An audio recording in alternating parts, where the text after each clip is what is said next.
On May 22, 1912, First Lieutenant Alfred Cunningham reported to Annapolis, Maryland for duty in connection with aviation, marking the birth of Marine Corps Aviation.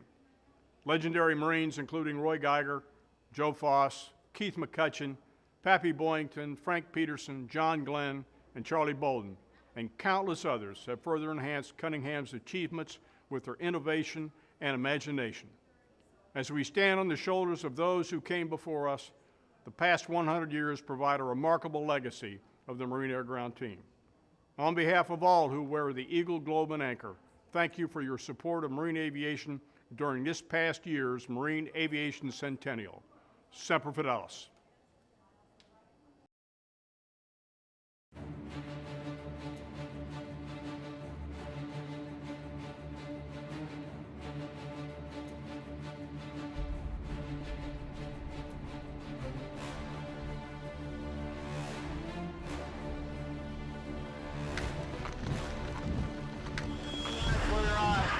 We're east of the riverbed, and we're taking fire from the west. Till, I need you. Come on, Till. Look for me. Keep him west. Okay, one's in from the north. I've got the west bank of the river. Two's going to give it to you in the grove. You're cleared hot. And they cleared hot.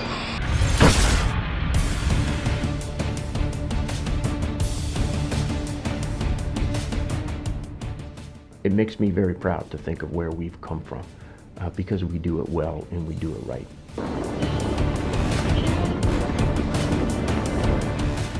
We have to be good on the land, we have to be good in the air, and we have to be good in the sea.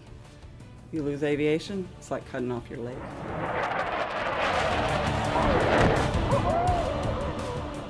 We're all one force, and we as aviation, we serve to support the ground forces.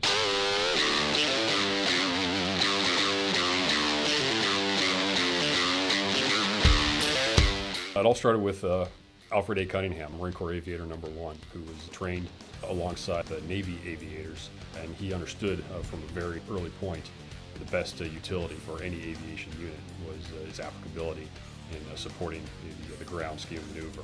Going back throughout our centuries of history, we've had that ground warfighter on the front doing a frontal attack. Aviation brings a whole new dynamic here. In World War I, I think we, as a Marine Corps, we're still trying to feel out what aviation can do for our forces.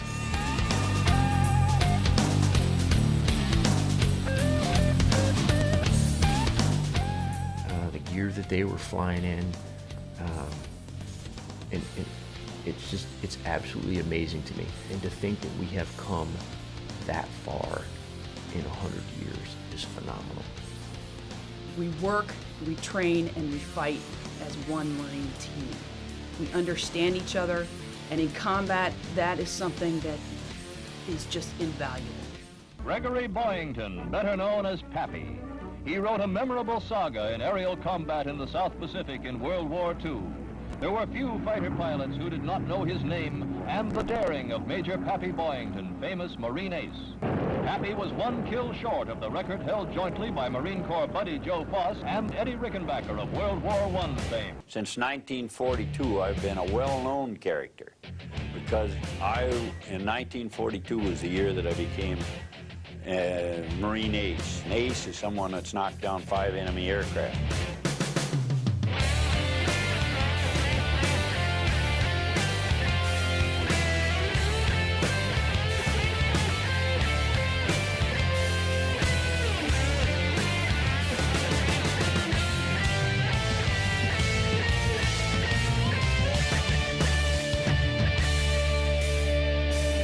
Well, Korea was tough.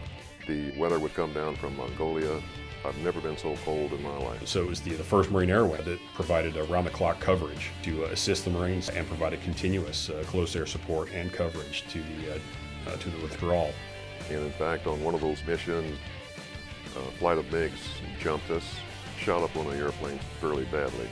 Here I was, just turned 21, and flying combat missions, being awarded Distinguished Flying Cross, and of course the air medals that went along with those particular missions. It was an abrupt change from a young Kansas farm boy to all of a sudden being a 21-year-old second lieutenant with a Distinguished Flying Cross and combat missions under his belt. combat, to fly 90 missions, to shoot down 3 MiGs.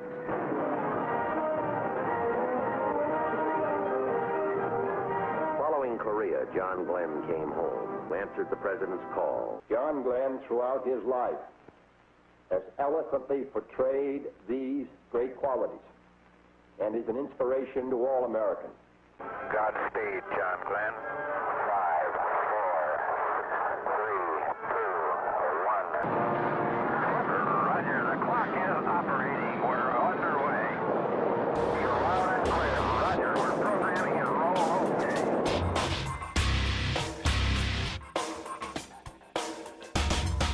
While the use of helicopters certainly had been introduced during the Korean War, it was in Vietnam and the operating in a jungle-type environment where the real utility of using helicopters as a form of troop movement and resupply really became understood for how valuable and important that was for Marine Corps-type operations.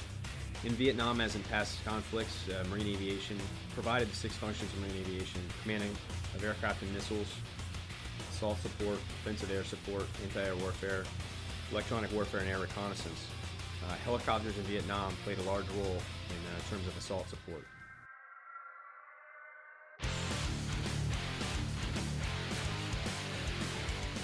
Marine aviation is different than any other service.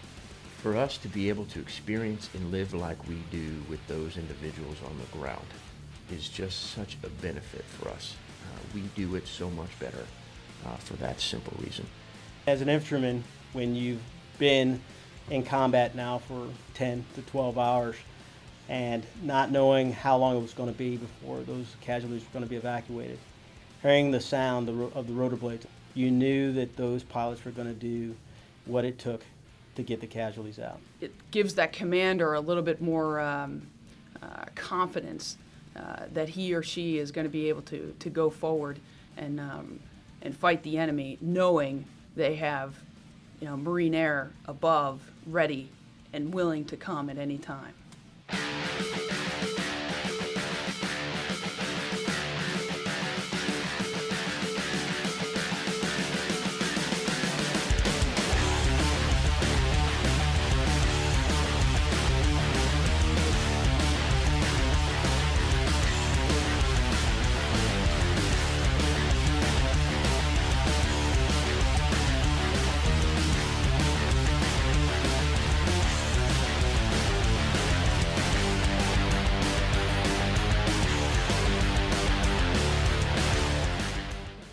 I remember thinking, there is no way on the planet I would want to be in that zone with all those bullets flying around. There's absolutely no way. And when I talked to those guys, the very first thing they said to me was, "Sir, you're crazy. There's no way I would have flown into that LZ.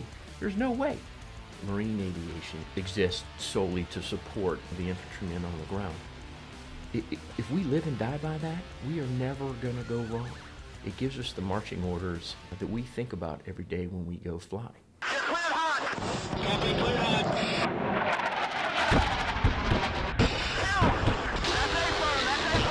I felt very, very good knowing that I had Marine aviators working with us, planning with us. My brothers, my sisters, Marines on the ground. We were going to be just fine.